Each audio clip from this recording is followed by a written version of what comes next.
Tu paieras la moitié de mon loyer jusqu'à ce que je sois sur pied, m'a envoyé ma sœur par message. J'ai répondu, absolument pas. 10 minutes plus tard, maman a écrit, égoïste. Tu es morte pour nous jusqu'à ce que tu fasses ta part. Cette nuit-là, j'ai annulé tous les virements que j'avais programmés pour eux. À 7h40 du matin, mon écran s'est allumé avec 47 appels manqués. Je m'appelle Maya Lorraine Whitfield et j'ai 27 ans. Voici ce que j'ai appris le matin où mon téléphone s'est allumé avec 47 appels manqués. Parfois, vous ne vous réveillez pas avec une alarme. Vous vous réveillez avec une décision qui vous a déjà choisi. Cela n'a pas commencé par une dispute. Cela a commencé par un message. Tu paieras la moitié de mon loyer jusqu'à ce que je sois sur pied. Ma grande sœur, Amber, a écrit. Pas de s'il te plaît. Pas de point d'interrogation. Juste une exigence livrée comme une facture de service public payable à réception. J'ai fixé l'écran assez longtemps pour y voir mon reflet. Fatigué, les yeux gonflés, portant encore le survêtement de la veille. Pendant près d'un an, j'avais été le portefeuille ambulant de la famille. Les courses, les factures de service public, les réparations de voitures, des frais surprises dont je n'avais jamais entendu parler, mais dont j'étais aujourd'hui responsable. Je couvrais tout. Non pas parce que quelqu'un demandait gentiment, parce que c'était entendu. Mon père a perdu son emploi juste avant les fêtes l'année dernière. Je leur ai viré $1500 sans réfléchir. De la même manière que les gens donnent leur veste quand une tempête arrive. Ce premier virement ressemblait à de l'amour. Les 20 suivants ressemblaient à de l'oxygène siphonné de mes poumons. J'ai tapé 2 mots en retour. Absolument pas. Pendant un battement de cœur, je n'ai pas respiré. Puis le message est parti. Une bulle bleue s'éloignant comme une pierre ricochant sur un lac. 10 minutes plus tard. Maman, égoïste. Tu es morte pour nous jusqu'à ce que tu fasses ta part. J'ai ri, non pas parce que c'était drôle, mais parce que l'absurdité s'est finalement mise en place comme une serrure qui se tourne. J'avais passé des mois à me plier en des formes qui n'existaient pas. Et la première fois que je me suis tenu droite, on m'a déclaré fantôme. Je n'ai pas répondu. J'ai ouvert mon application bancaire. Le paiement automatique pour leur Internet, annulé. L'assurance auto, disparue. Le virement d'urgence mensuel de $500, supprimé. Un par un, j'ai retiré les fils qui me liaient à leurs problèmes. Mes doigts tremblaient, mais ce n'était pas de la peur. C'était de l'adrénaline. C'était le son de ma vie qui se déverrouillait. Le silence a envahi l'appartement. Le genre de silence qui peut être un sanctuaire ou un piège, selon la poche dans laquelle vous vous glissez. Je suis allé me coucher avec mon téléphone face contre terre pour la première fois depuis des mois. À 7h42 du matin, le téléphone a commencé à vrombir comme un insecte piégé.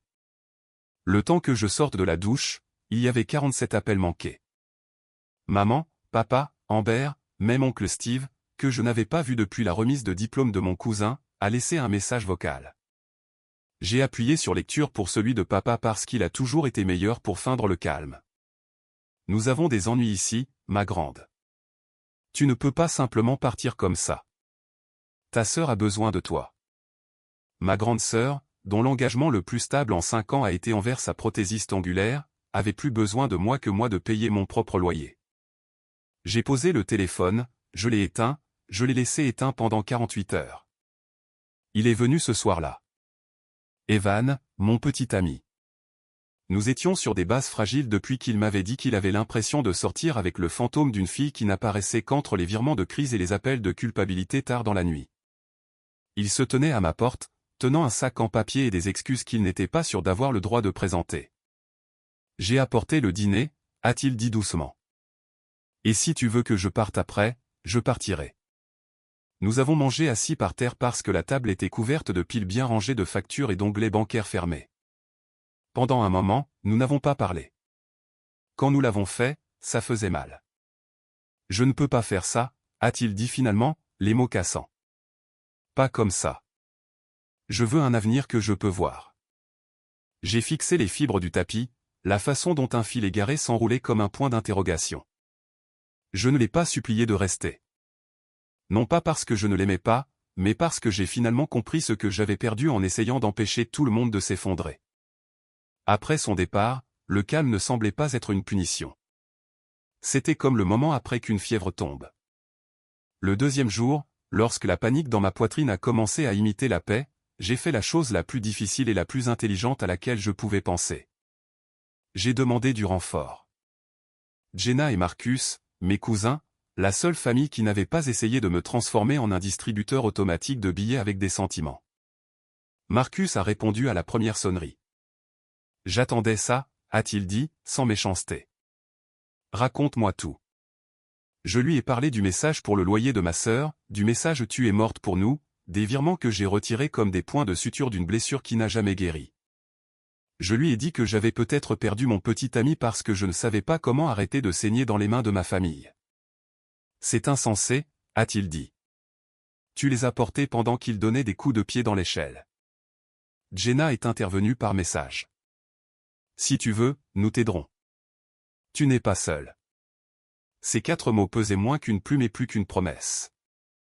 C'est à ce moment-là que les coups ont commencé. Je rinçais une tasse quand la porte a tremblé sous le poing d'Amber. Maya, ouvre. Je suis sérieuse. Sa voix mêlait la colère à quelque chose de plus fragile. La peur ou le sentiment de dû. Parfois, c'est de la même couleur si vous ne regardez pas de près. Je n'ai pas répondu. Le Judas montrait une version floue de ma sœur que je reconnaissais à peine. Sweatshirt cher, cils épais comme des ailes de papillon de nuit, téléphone à la main comme un bâton. Elle a frappé encore, puis encore, un rythme destiné à s'insinuer sous ma peau. J'ai envoyé un message à Marcus. Elle est là. 2 minutes plus tard, nous sommes en route. N'ouvre pas. Je me suis assise sur le canapé, les mains jointes, écoutant mon propre cœur comme s'il appartenait à quelqu'un d'autre. J'ai pensé à tous les samedis soirs où j'ai mangé des nouilles instantanées pour pouvoir virer de l'argent le dimanche matin. Aux promotions que j'ai refusées parce que maman avait besoin qu'on la conduise, parce que papa avait besoin d'un cosignataire, parce qu'Amber avait besoin d'un tampon entre tout ira bien et je n'ai jamais dit ça. Le peine dormant a tremblé, puis s'est arrêté. Le silence à nouveau, celui qui vous met à l'épreuve. Quand Jenna et Marcus sont arrivés, le couloir était vide. Nous nous sommes tenus dans le salon comme des soldats dans le calme après la bataille, et je l'ai dit à voix haute pour la première fois. Je trace une ligne. Des lignes dans le sable. Marcus a hoché la tête. Alors faisons-la en pierre. Nous avons élaboré un plan comme on le fait quand on a décidé d'arrêter de négocier avec le chaos. Étape 1, couper tout accès financier. Changer chaque mot de passe. Annuler chaque paiement récurrent. Mettre des alertes pour les tentatives de retrait. Étape 2, établir des limites émotionnelles. Ne plus répondre à la culpabilité par des explications. Le silence est une réponse. Étape 3, garder des témoins. Jenna et Marcus ont été mis au courant de tout pour que le gaslighting n'ait nulle part où vivre. Le matin, je suis passé en confinement total. De nouveaux mots de passe avec des phrases qui me faisaient sourire. Maya n'est pas un plan de remboursement de dette. L'oxygène est à moi. Virement programmé disparu. Alertes activées. Chaque dollar qui fuyait autrefois pour les urgences familiales a été redirigé vers la joie peu glamour de rembourser mes propres dettes. Amber a riposté avec la vitesse que seul le sentiment de dû confère. Où est mon argent, Maya? Je n'ai pas répondu. J'ai pris une capture d'écran, l'ai classée dans un dossier intitulé Archives, la preuve que je ne suis pas folle. Le message de maman est arrivé plus long, comme si elle pensait que plus de mots pourraient me faire revenir à ma place. Nous t'avons mieux élevé que ça. On ne tourne pas le dos à sa famille. Ton père est déçu au-delà des mots. Déçu est ce que vous dites lorsque le produit n'arrive pas à temps. Papa a appelé 3 fois, ses messages vocaux choisissant le registre solennel d'un homme demandant à une banque une période de grâce. Il voulait une réunion de famille. Il voulait la raison. La raison avait été exilée le jour où mon amour est devenu leur registre comptable. Ce soir-là, Amber est revenue avec du volume. J'ai ouvert la porte cette fois, avec Jenna et Marcus derrière moi comme des ancres. Nous avons terminé, ai-je dit calmement. Il n'y a rien à discuter. Amber a cligné des yeux comme si j'avais parlé une langue qu'elle ne connaissait pas. Le téléphone dans sa main s'est allumé avec maman qui appelait. J'ai répondu et mis le haut-parleur. Tu détruis la famille, a pleuré maman. Tu ne peux pas nous abandonner. J'ai regardé Jenna, Marcus, la fille que j'étais, planant comme la chaleur sur l'asphalte. Vous avez eu des années pour compter sur moi, ai-je dit. J'ai fait tout ce que je pouvais. J'ai terminé. La bouche d'Amber a tremblé, puis s'est aplatie en une ligne dure. Elle est partie. L'immeuble a soupiré après que la porte de la cage d'escalier a claqué. Maman a raccroché. Le soulagement est venu comme une marée, pas une trompette. Il n'a pas annoncé la victoire. Il a simplement lavé le sable de mes dents. Mais le soulagement n'est pas la sécurité. Les limites ne sont pas une forteresse. Jusqu'à ce que vous les mainteniez. Cette nuit-là, j'ai mangé les pâtes que je voulais, regardé une émission que j'ai choisie, payé une facture avec de l'argent qui aurait disparu au lever du soleil dans une autre vie. Je me suis assise dans le silence, et j'ai guetté la panique. Elle n'est pas venue. Ce qui est venu à la place, c'est une pensée si simple qu'elle ressemblait à une prière. Je sais qui j'étais avant qu'il ne me brise. Je la récupère. Le matin arrive avec une lumière rincée de gris, comme si le monde avait été nettoyé pendant la nuit et laissé assécher. Je fais du café non pas parce que je suis réveillé, mais parce que le rituel stabilise mes mains. Les notifications sur mon téléphone sont un chapiteau défilant d'indignation. Appels manqués, messages vocaux, paragraphes de maman qui commencent par ma chérie et se terminent comme des menaces légales. Je ne les ouvre pas. Je touche la tasse pour sa chaleur et laisse la vapeur embuer la partie de moi qui croit encore que la paix nécessite une permission. Le confinement n'est pas dramatique. Il est méticuleux. C'est moi à la table de la cuisine avec un carnet et un stylo, listant chaque endroit où ma vie fuit. Connexion bancaire, carte de vente au détail, stockage en nuage, une application de streaming poussiéreuse que papa a empruntée pour regarder le baseball. Les mots de passe deviennent des phrases que seul moi écrirais. Les questions de sécurité cessent d'être des anecdotes familiales et deviennent des blagues privées avec moi-même. Des alertes retentissent pour toute tentative, toute sollicitation, toute connexion accidentelle depuis un réseau Wi-Fi domestique familier. Je ne me barricade pas de l'amour, seulement de l'extraction. Marcus envoie une liste de contrôles avec des puces et des horodatage. Jenna ajoute une colonne intitulée Preuve. Nous ne planifions pas une guerre autant que nous documentons celle qui a déjà eu lieu. Les captures d'écran tombent dans le dossier partagé comme de la neige. Celle d'Amber, où est mon argent, Maya? Celle de maman, nous nous sommes sacrifiés pour toi. Celle de papa, nous avons juste besoin d'un peu de temps. Et puis les classiques teintés de culpabilité. Tu comprendras quand tu auras des enfants. La famille, c'est tout. Ne laisse pas des étrangers nous diviser. Étrangers signifiant Jenna et Marcus. Étranger signifiant quiconque ne causignera pas notre effondrement. À midi, Amber passe à la scène qu'elle préfère, publique. Elle publie une story avec du texte blanc sur fond noir. Certaines personnes t'aiment jusqu'à ce que tu aies besoin d'elles, puis elles disparaissent. Elle ne tague personne, mais notre sang rend l'inférence facile. Les commentaires fleurissent comme de la moisissure. Quelques amis communs m'envoient des captures d'écran. Je ne réponds pas. Je glisse, dépose, classe. Le dossier intitulé Archives. Preuve. Je ne suis pas folle. Devient plus lourd. Et avec lui, ma colonne vertébrale se redresse. Il y a une vérité que je n'ai dite à personne. La première fois que j'ai payé une facture pour eux, je me suis senti choisi. La voix de papa était rauque. Maman semblait petite. J'avais 26 ans et je pensais qu'être nécessaire signifiait être aimé. Je déplaçais l'argent comme un magicien sortant des foulards d'une manche sans fin. J'ai manqué des dîners, annulé des projets, repoussé un examen de certification parce que nous avons des ennuis ici, ma grande.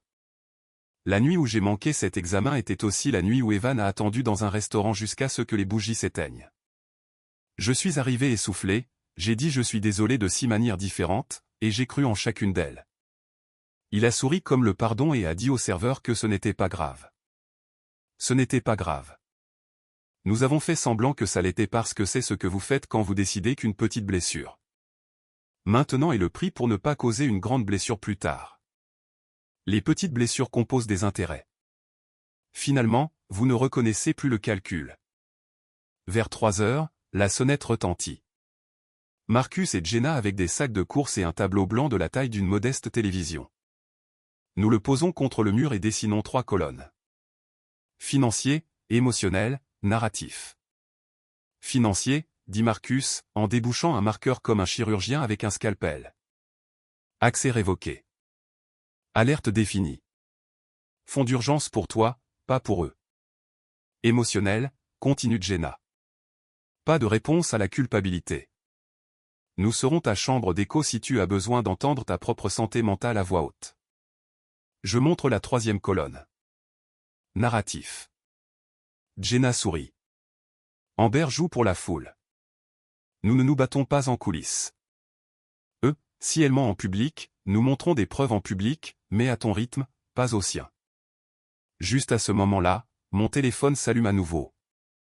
Maman, nous ne t'avons pas élevée pour être cruelle. Ta sœur traverse une période vraiment difficile. Il y a une pièce jointe, une photo d'Amber sur un canapé, les yeux rouges, une couverture remontée comme des fanions. La légende dit, s'il te plaît, aide ta famille. Je fixe l'image, la mise en scène, les accessoires, l'éclairage, et quelque chose en moi passe à une vitesse plus froide. Sauvegarde ça, je dis. Nous continuons à construire notre dossier. Pas de réponse. Nous travaillons le reste de l'après-midi, tranchant dans la logistique comme des lianes. J'appelle la direction de mon immeuble pour révoquer toutes les autorisations de double de clé et enregistrer l'entrée importune de la semaine dernière comme un incident de sécurité. J'achète un petit coffre-fort et y mets mon passeport. Je déplace ma platine de la console basse à une étagère où les points ne peuvent pas atterrir facilement. Ce ne sont pas les gestes de la peur. Ce sont les rituels de respect pour moi-même, pour mes affaires, pour les heures que j'échange pour les posséder. Au crépuscule, le ciel se meurtrit de violet. Je m'approche de la fenêtre et surprends mon reflet. Une femme qui semble avoir été sous l'eau pendant longtemps et qui ne se souvient que maintenant de la forme de l'air. Evan envoie un message, je pense à toi. Pas de pression pour parler. Je suis là. Il y a un mois, je l'aurais lu comme une bouée de sauvetage. Aujourd'hui, je le lis pour ce qu'il est. De la gentillesse sans crochet. Je tape merci et pose le téléphone. Les limites sont plus faciles avec les ennemis. Elles sont un art avec les gens que vous aimez. La nuit tombe et l'immeuble se calme. Depuis le couloir, des pas s'arrêtent devant ma porte. Doux, incertain. Une ombre tremble sous le filet de lumière. Pas de coup. Juste le son de quelqu'un qui ne se décide pas. Le plancher craque, puis s'éloigne. Je ressens l'écho de cela dans mes côtes. Une partie de moi veut ouvrir la porte en grand et livrer un discours qui ferait le buzz au petit déjeuner. Une autre partie, la plus sage, c'est qu'une limite chuchotée à soi-même est plus forte qu'un manifeste hurlé à un mur. Nous mangeons des plats à emporter autour du tableau blanc. Marcus raconte l'histoire d'un client qui a confondu une facture avec une lettre d'amour. Jenna renifle du riz. Je ris pour la première fois depuis des jours, et le son me surprend. Les rires se transforment en silence. Le silence se transforme en souvenir. Décembre de l'année dernière. Papa m'appelant depuis le parking pour que maman n'entende pas la cassure dans sa voix. Nous sommes à court pour l'hypothèque juste pour l'instant. Ma poitrine me faisait mal comme si elle essayait de faire pousser un deuxième cœur. J'ai envoyé l'argent et me suis dit que je serais remboursé dans la monnaie de la gratitude. Voici le taux de change qu'ils ne vous apprennent pas. À la minute où vous devenez essentiel, vos besoins deviennent facultatifs. Les gens ne remboursent pas l'oxygène. J'écris ça sur le tableau blanc. Je ne suis pas de l'oxygène. Jenna le souligne 2 fois. À 23 heures, les médias sociaux passent de l'imprécision à la précision. Amber publie une photo de nous d'il y a 3 ans à une foire. Barbe à papa, grande roue, sa tête sur mon épaule. Certaines personnes changent quand elles pensent être meilleures que vous. Les commentaires vont des confettis au couteau. Quelqu'un écrit, tag là. Amber répond avec un seul emoji de goutte de sang. Marcus lève un sourcil. Elle cherche la confrontation. Je hoche la tête. Nous gardons notre timing. Voici le truc avec le pouvoir. Ça ne ressemble pas à des feux d'artifice. Ça ressemble à tenir un verre d'eau avec des mains stables après des semaines de ballottement. Ça ressemble à choisir quand dormir et découvrir que votre corps se souvient comment faire. À minuit, mon esprit, qui a été une lumière stroboscopique pendant des mois, s'atténue enfin. Le lendemain matin, je me réveille avant mon alarme. Le monde extérieur est une peinture délavée. Je cours lentement et régulièrement, 3 tours du pâté de maison. Quand je reviens, il y a une note sous ma porte, de l'écriture de maman. Réunion de famille ce soir, 19 h. Ton père est malade d'inquiétude. Pas d'adresse, juste la présomption que je sais où aller. Je place la note sur le comptoir et fais de la bouillie d'avoine. La cuillère gratte le bol comme un petit métronome. Je n'envoie pas de message. Je n'appelle pas. Au déjeuner, Jenna et moi rédigeons une déclaration. Pas une riposte, pas un fil de discussion, une simple publication avec 3 images, la demande de loyer d'Amber, le tu est morte pour nous ou de maman, et un écran bancaire recadré montrant les dates de début et de fin de mes virements, les détails d'identification floutés. Légende, parfois, l'amour est confondu avec l'obligation. Je choisis la santé et les limites. Je souhaite à tout le monde la guérison. Nous la programmons pour le soir, 5 minutes après l'heure de début de la réunion de famille. S'ils voulaient du théâtre, ils auraient dû réserver un meilleur metteur en scène. À 18h58, mon téléphone vibre avec une localisation envoyée par maman, la maison de notre enfance. Je n'y vais pas. À 19h05, notre publication est mise en ligne. La réaction est immédiate. Un silence qui bourdonne. Les gens qui savaient mais ne savaient pas commencent à savoir. Les messages privés affluents. D'anciens professeurs, un ancien voisin, même le gérant du restaurant où Amber ne laissait pas assez de pourboire et que je surpayais pour compenser. Fier de toi. Il fallait du courage, je suis là si tu as besoin d'un témoin. Je ne veux plus de témoins, mais c'est bon de savoir qu'ils existent. À 19h19, papa appelle directement sur ma messagerie vocale. À 19h22, Amber publie un carré blanc. À 19h23, elle le supprime. À 19h26, elle m'envoie un message, « Tu n'avais pas à nous embarrasser ». Je fixe les mots jusqu'à ce qu'ils se brouillent, puis je renvoie la seule phrase que je dois. Ne reviens plus à mon appartement. Je bloque son numéro. Mes mains tremblent après, mais le tremblement se lit comme une libération. Je termine la nuit comme j'ai commencé la journée, avec une liste. Non pas de dettes, non pas de tâches, de choix. Ce que je suis prête à donner, ce que je ne donnerai pas. Dans la marge, j'écris. Le silence peut être un sanctuaire. Il peut aussi être un piège.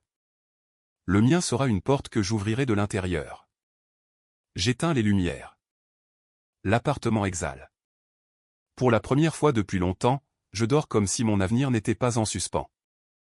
L'air ce matin l'a porté une étrange immobilité, le genre qui ressemble à un avertissement chuchoté à travers les murs.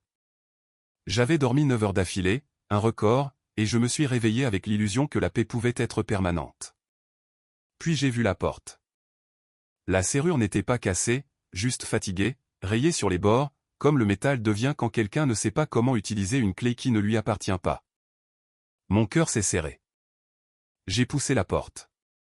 Silence, puis chaos. Le salon ressemblait à une scène de crime mise en scène par quelqu'un qui avait manqué de temps. Les coussins de mon canapé étaient éventrés, les coutures ouvertes comme des blessures.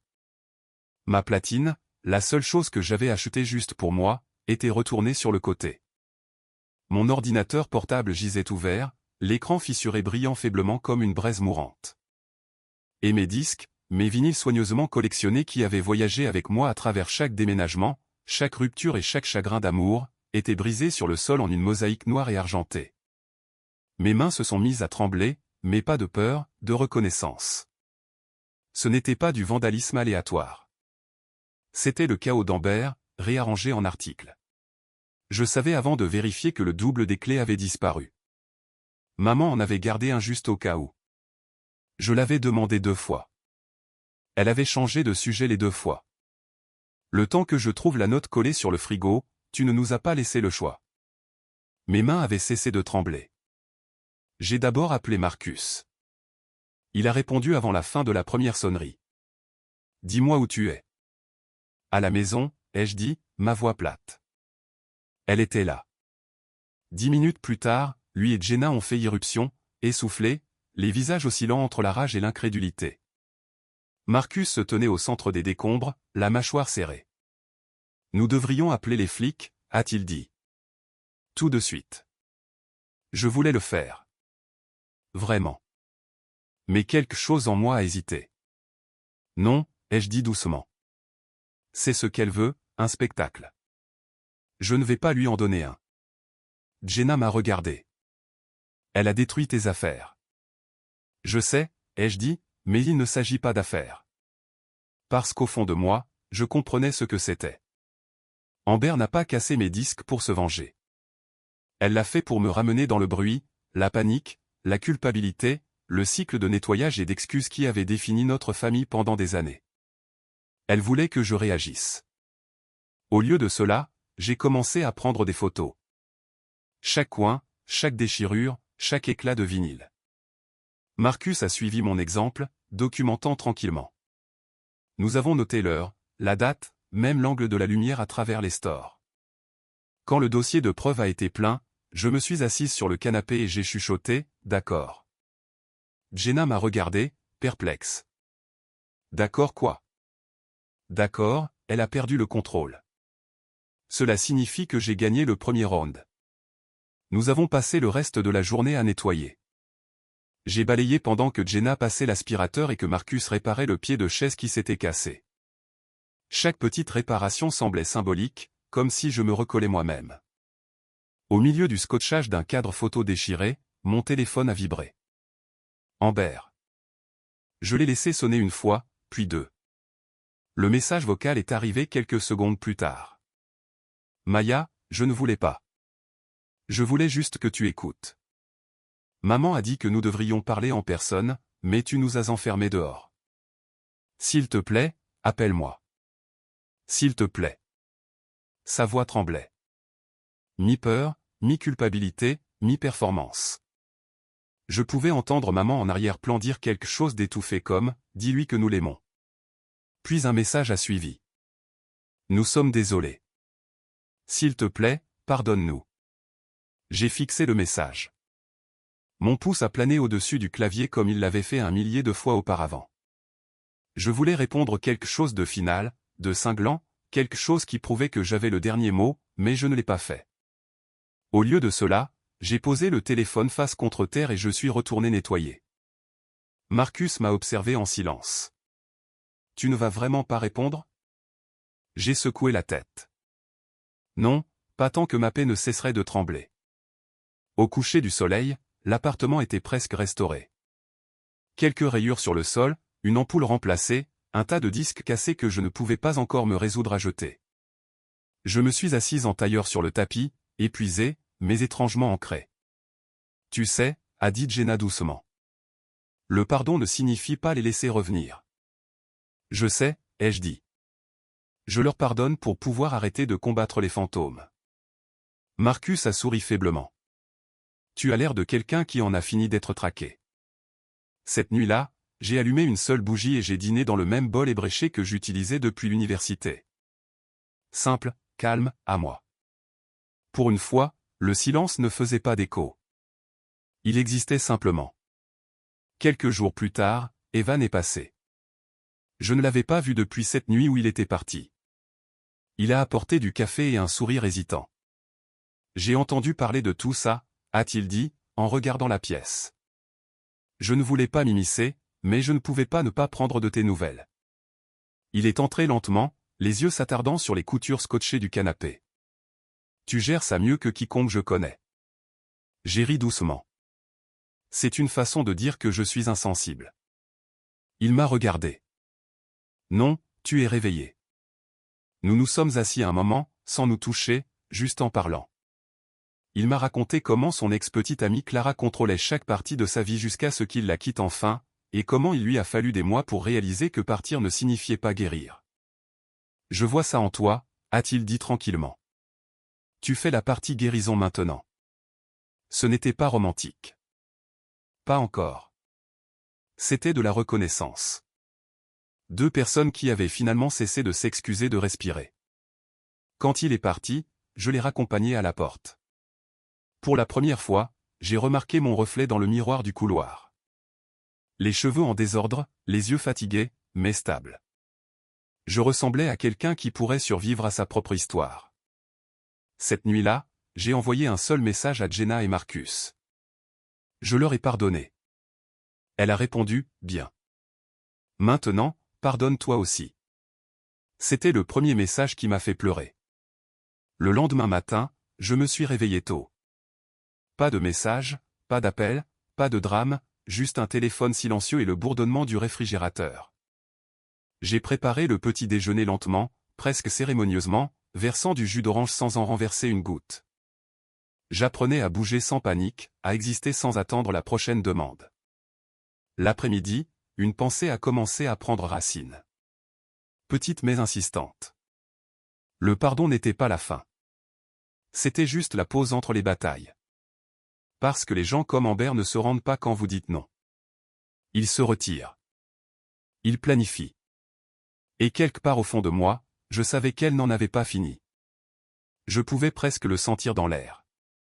Se calme avant la prochaine tempête. Je n'ai pas eu à attendre longtemps pour la prochaine tempête. Elle n'a pas rugi cette fois. Elle a chuchoté. Amber a commencé petit comme elle le faisait toujours. Quelques publications en ligne. Une note vocale larmoyante envoyée accidentellement à des amis communs.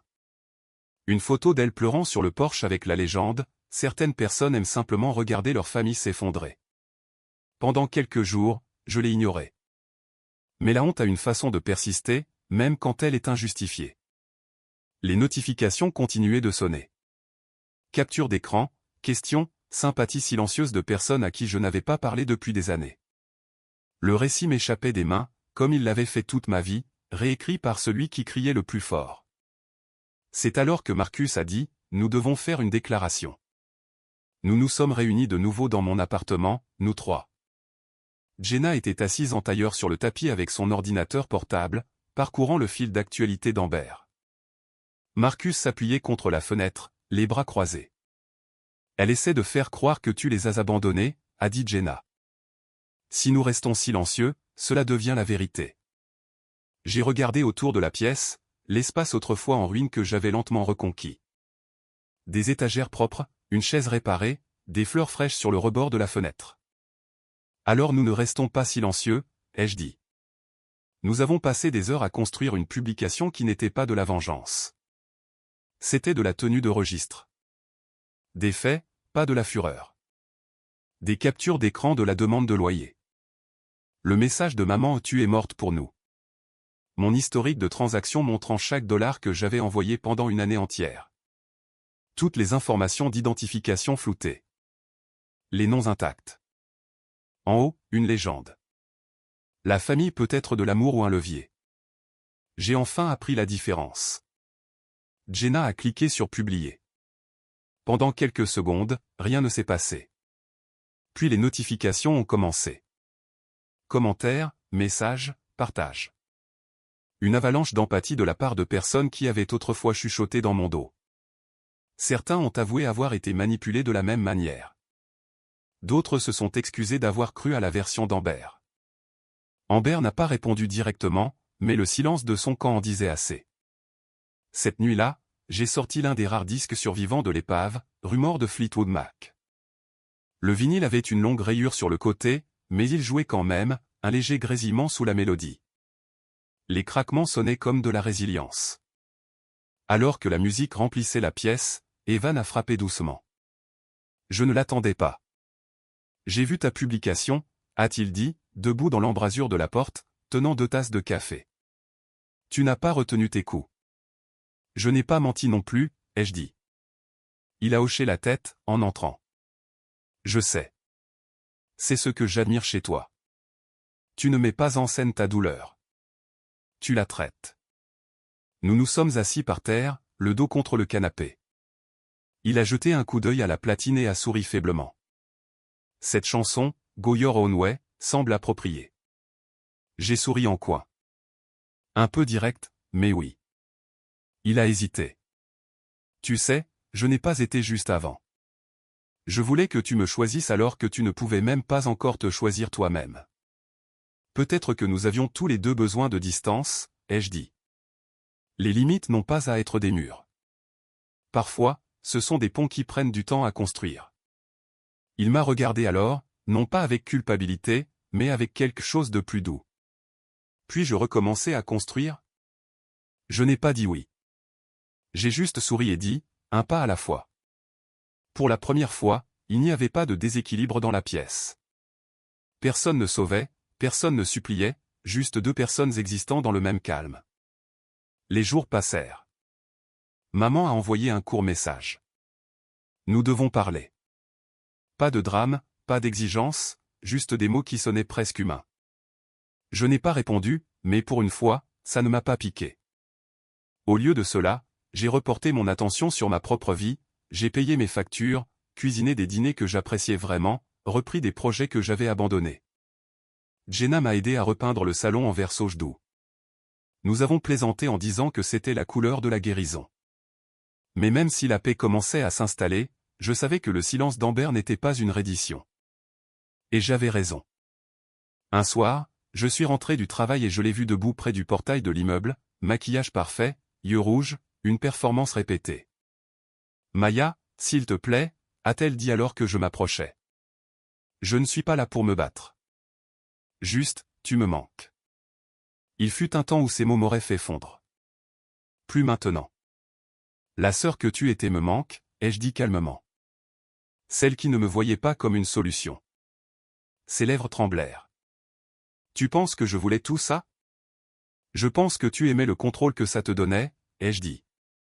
Et maintenant tu ne sais pas qui tu es sans ça. Des larmes ont rempli ses yeux. Vrai cette fois. Maman est malade, a-t-elle chuchoté. Elle pleure tous les soirs. J'ai rencontré son regard. Alors elle devrait appeler son médecin, pas la conscience de sa fille.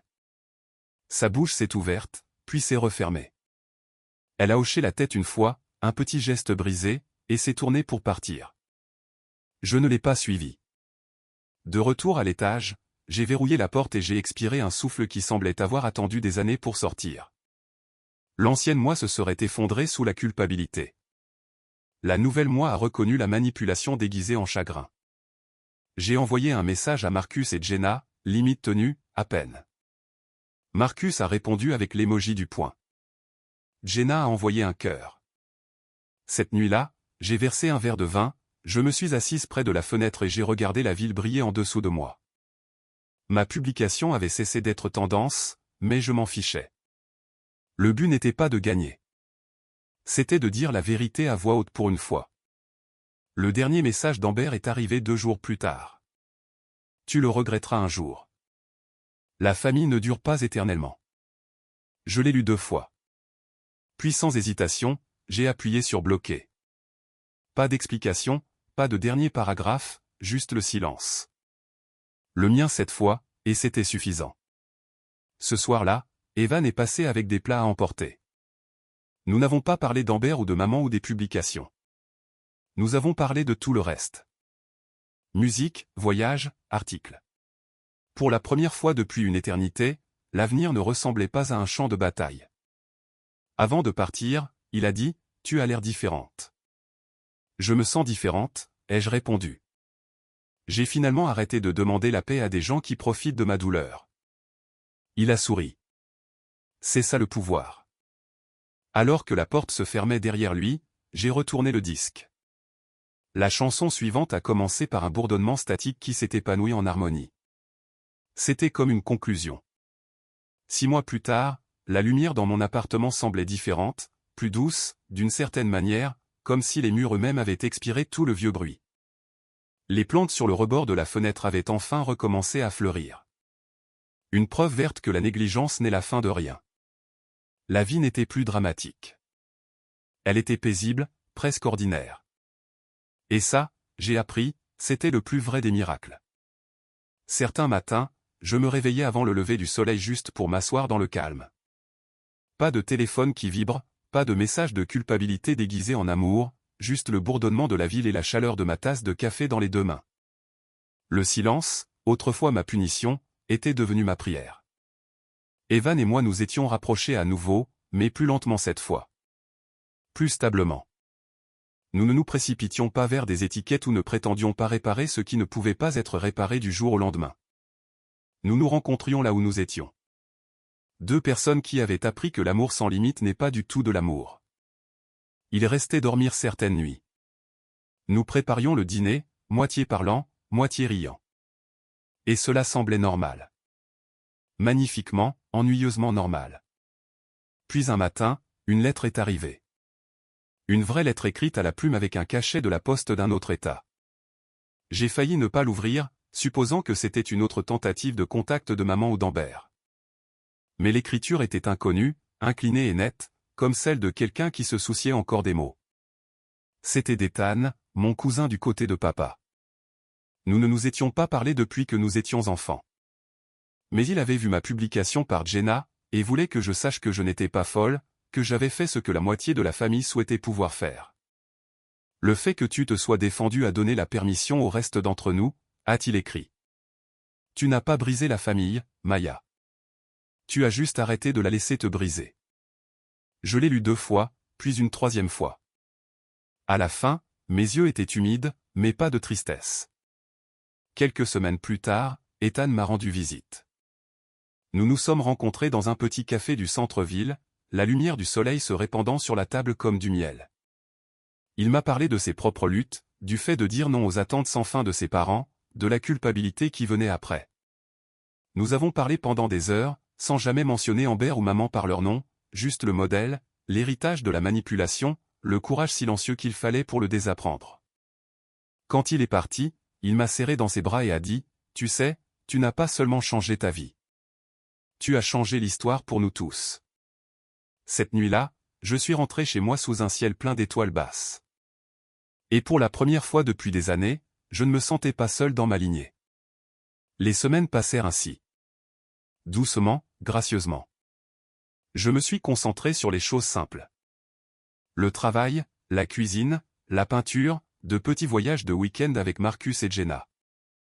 Nous avons construit de nouvelles traditions, des soirées cinéma, du mauvais karaoké, des actes de joie aléatoires qui ne nécessitaient pas d'excuses. De temps en temps, maman envoyait un message, une photo du jardin, une recette que j'aimais autrefois. Rien de manipulateur, juste petit. Je n'ai pas répondu, mais je ne l'ai pas bloqué non plus. Je n'avais plus rien à prouver. Mon silence n'était pas la guerre. C'était la paix. Puis un vendredi soir, le gérant de mon immeuble a appelé. Vous avez un colis au bureau. Pas d'expéditeur indiqué. À l'intérieur se trouvait une boîte en carton carré enveloppée dans du papier brun. Quand je l'ai ouverte, mon souffle s'est coupé. À l'intérieur se trouvaient 3 disques vinyles. Des rares. Exactement les mêmes titres qu'Ambert avait détruits. Fleetwood Mac, Nina Simone, l'album blanc des Beatles. Chacun en parfait état, scellé, intact. Pas de notes, pas de signature, juste mon nom écrit soigneusement en haut dans une écriture cursive familière. C'était peut-être Jenna, peut-être Marcus, peut-être même maman qui essayait de dire pardon sans mots. Je n'avais pas besoin de savoir. Je les ai juste placés soigneusement sur l'étagère à côté de la platine réparée, celle qui bourdonnait encore doucement quand l'aiguille tombait.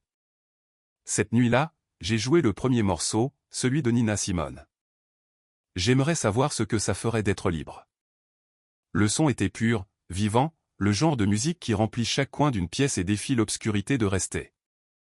Evan s'est assis à côté de moi sur le canapé, son bras reposant légèrement derrière moi. Tu sais, a-t-il dit tranquillement. C'est un peu poétique. La même chose qu'ils ont essayé de détruire tes revenus. J'ai souri. C'est peut-être à ça que ressemble la guérison. Les choses qui reviennent, pas comme elles étaient, mais en mieux. Il a hoché la tête. Alors quoi maintenant? J'ai regardé autour de la pièce. Les plantes, les photos, le calme. Maintenant je vis. Je construis. Je protège ma paix comme si elle était sacrée, parce qu'elle l'est. Dehors, les lumières de la ville scintillaient comme des lucioles lointaines. À l'intérieur, la musique continuait, stable et sûre. Des mois plus tard, quand les gens me posaient des questions sur ma famille, je ne tressaillais plus. Je ne racontais pas toute l'histoire, juste la vérité qui comptait. Je les aime de loin. Parce que l'amour, ai-je réalisé, ne signifie pas toujours l'accès. Parfois, cela signifie laisser partir. Le dernier morceau s'est terminé. La pièce était silencieuse. Pour la première fois de ma vie, le calme est resté, non pas comme un vide, mais comme une liberté. J'ai fermé les yeux, je l'ai inspiré et j'ai chuchoté à personne en particulier, c'est à moi. Et c'était vrai.